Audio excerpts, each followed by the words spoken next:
I'm camped at Trezona tonight, the camping ground here, and I wasn't going to do this, but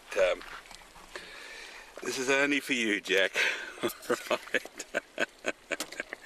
How you doing, Jack? How you doing, alright, mate? Haven't heard from you in a while. I reckon your kitchen's flooded, is it? We're cooking tea here, and we're going to have that in a minute. We've been travelling around the Flinders Ranges up near Wilpena Pound, and put together a little bit of film, and thought you might like to see it. But I just did that for you, Jack. All right? And you know it's good because I tapped the sides.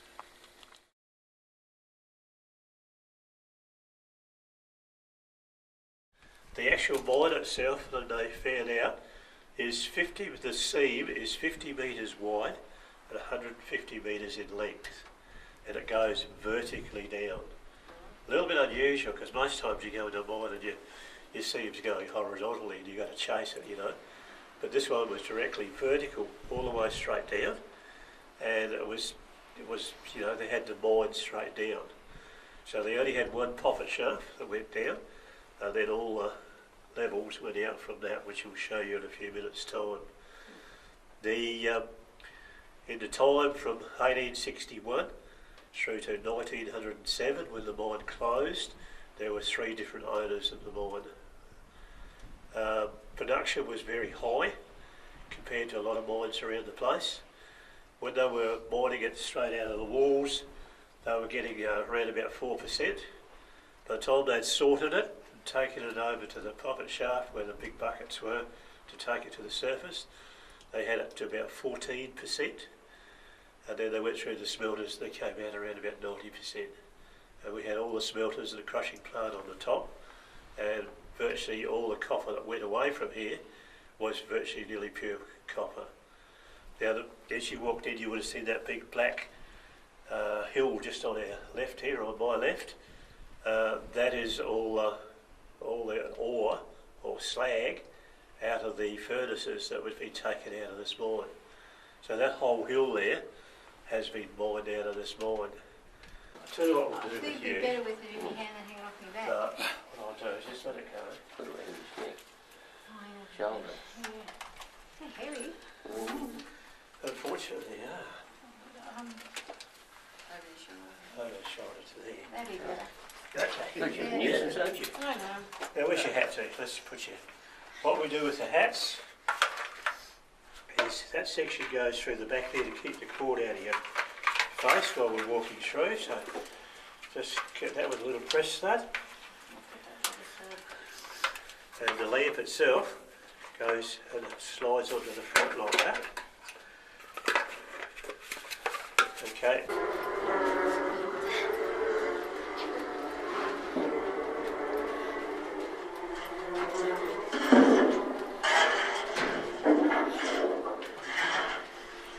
The trick was not to get burnt. The heat would be tremendous. Even with that long hand and just manhandling the trolley to the edge of the slag, but trying to tip it without burning it, so it was difficult enough.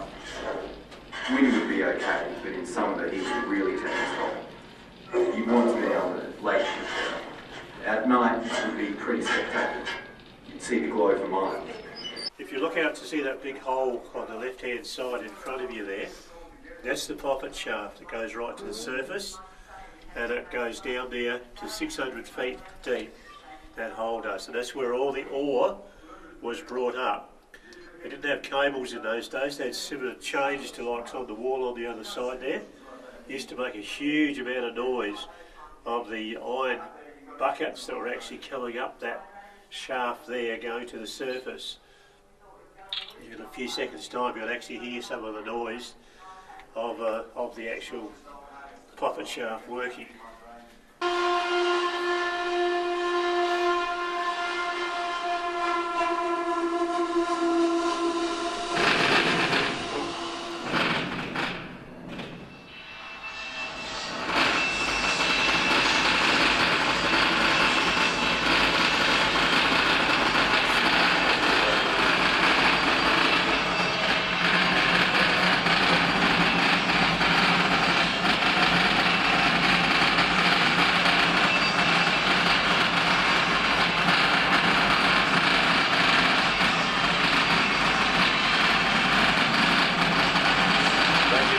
that noise all day long.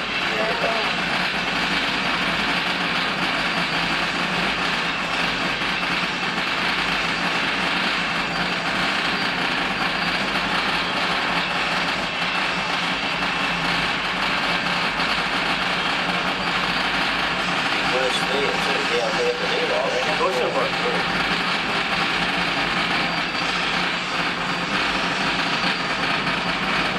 This is the shaft we're looking at there that goes all the way down.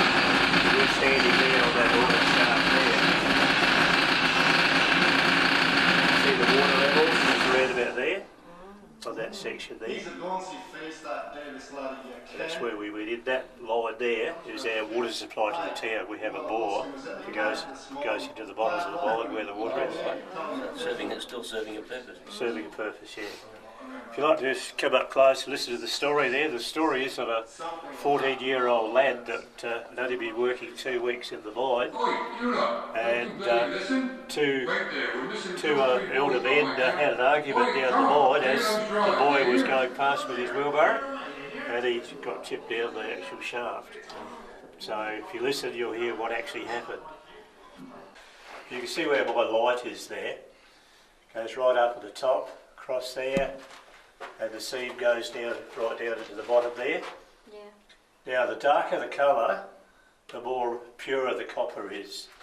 Copper only goes green after it's been exposed to the air. So if you can see that nice seam in it, so that's what they were after. They were digging out seams like that. Now this is only a very small seam, this one here. Some of the seams would be up to 2 foot thick sort of thing, of pure copper like that. We weren't allowed to come in on other sections because there wasn't enough earth between us and the tunnels below. So we had to come in on sections that there was no tunnels underneath.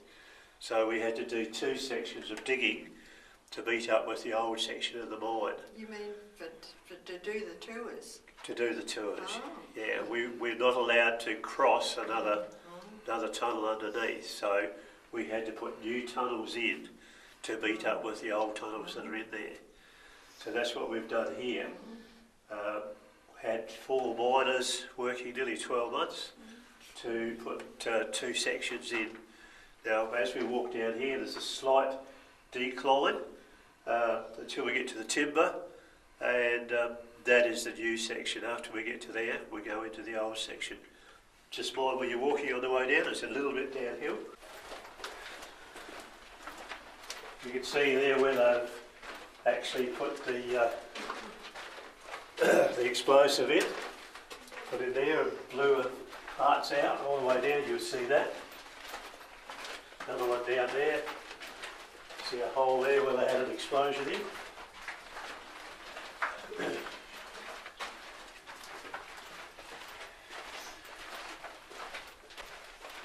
Like to go in there, you'll see another view of that open cut looking towards the poppet shaft. Just go in and have a look and come out. Yeah, that's at the end, make sure you come out. Now the way they used to make the holes to put their explosives in was a bar like this. Now some of the bars were wedges like this on the end, and some were cross heads on the end. And what they used to do, used to put it up to the thing like that. They'd have 2 men with sledgehammers hitting it, bang, bang, bang, bang. Every time it got hit, they would turn it like this, and that's how they used to make their holes for their explosives. There was no drills or anything like that in those days. It was all done by hand, by turning this with 2 people hitting the sledgehammer, until they got up probably about that length in, and then they'd fill that with black powder. Black powder, remember, that's the old stuff that the old sailing ships used to use for their cannons. Not using a steel bar then, but a wooden stick to poke it in, because if they used steel, there was too big a chance of making a spark. There were a lot of people killed in the mine. One thing that you and I would never ever think that would kill us or anything like that was that when they were chipping at these rocks, they're very, very hard. If they chipped a rock and it came back and hit them in the face, and they broke a tooth off, that tooth would become infected. There was no penicillin or anything like that. They'd get poisonous, it would go right through their body, and it would kill them. You know, we don't think about those things nowadays. We break a tooth, we go to the dentist and pay him $1,000 and he'll give us a new one, fix it up, won't he? But we don't think it's going to kill us. But in the cemetery up there, you'll see that a lot of people were killed by being infectious in their teeth, of just getting an infection after having a tooth broken off. So to get over that problem of having to take water or anything like that down with them, they made the Cornish pasty. Now that rib that goes right across the top of the pasty is where they held the pasty with their dirty hands, and they ate all the way around it.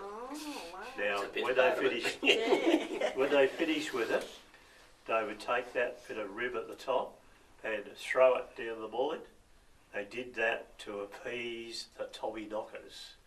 The Tommy knockers were the ghosts of the mulling, right? And they were trying to appease them so that they wouldn't have a fall in or fall down the shaft or anything like that. So that piece of rib on the top was used like that. Now the original Cornish pasty was just slightly different to what we have now. The first part of that pasty was similar to what we have now, like meat and veggies and all that sort of stuff. But then it would have a division, and the second part of that pasty would be like a jam roly-poly or a cake of some sort in the second section. So they'd have their main course and their dessert all in that one pasty, and then they'd only hang on to it by that rib on the top, and then they'd throw it down the mine to the Tommy knockers. So that's what it is. I reckon that sounds alright though, doesn't it? Pasty with meat and veggies one side and jam roly-poly or something on the other side. I reckon that'd be good. Well, that's how the original ones were. So that's why that rib is right across the top there, so that they can hold their pasty without getting anything Never dirty. heard that before. So when you have a Cornish pasty next time, you know, you think about it. We won't throw that bit away though. You won't throw that bit away. Well, once they had a severe drought and they couldn't get any meat or anything like that coming up from Adelaide or anything like that, because the wagon trains couldn't get through or anything like that.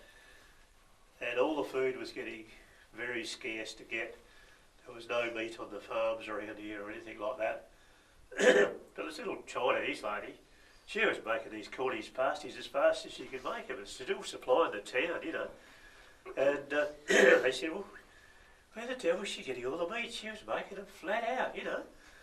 Wasn't until they started to work out that their cats and dogs were starting to disappear. They realised where the meat was coming from. But she didn't know any difference from in China. They eat cats and dogs. And she didn't think that was wrong. But she was there making all this. She made it for a long time. The Cornish pasty, everybody was still eating them and everything else. And the cat and dog I population remember that was the going cat down. and dog population was disappearing. So amazing. So never mind. So that's just a little story to do with this boy. But she lived in the creek there, just past the entrance going back towards the town there. She had a little dugout that was in the actual creek bed.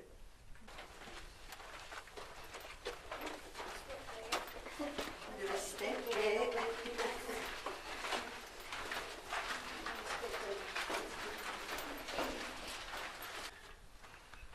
So they say that that section there is, it goes from here, we're 160 feet below the ground at the moment, it goes right to the surface. There's an air vent in the surface top that goes right to the surface, and they say it's about half the size of a football field. They reckon that you could get a bus and turn a bus in there. It's that huge. That's down there. Yeah. So it's a huge big hole. I'm just thinking that everything in there had to be carted out. You know, it is quite large. You know, being at half the size of a football field and we're 160 feet under the ground, there's nothing supporting it. There's enough support with the rocks around it to support it without it caving in at all. And if you were in there, you'd see those cross pieces as well, supporting it that way. Out to our right and to your top there's a shaft coming in, which was one of the major entrances. It was called Anthony's Shaft. We came in up to our right top there, and this was a division that people went out in all different directions to do their mining. But further through, those boards that you can see through there is what they had to wheel their wheelbarrows across. There was a 60-foot drop underneath that, so they'd have to come across that. So we didn't know that was there until we'd actually broken into this section that was coming through here.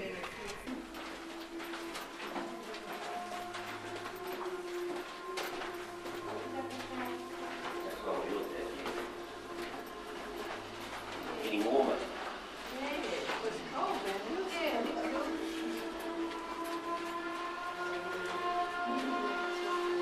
What a look at it, my coolest before you come in quite welcome, otherwise we'll head out to that.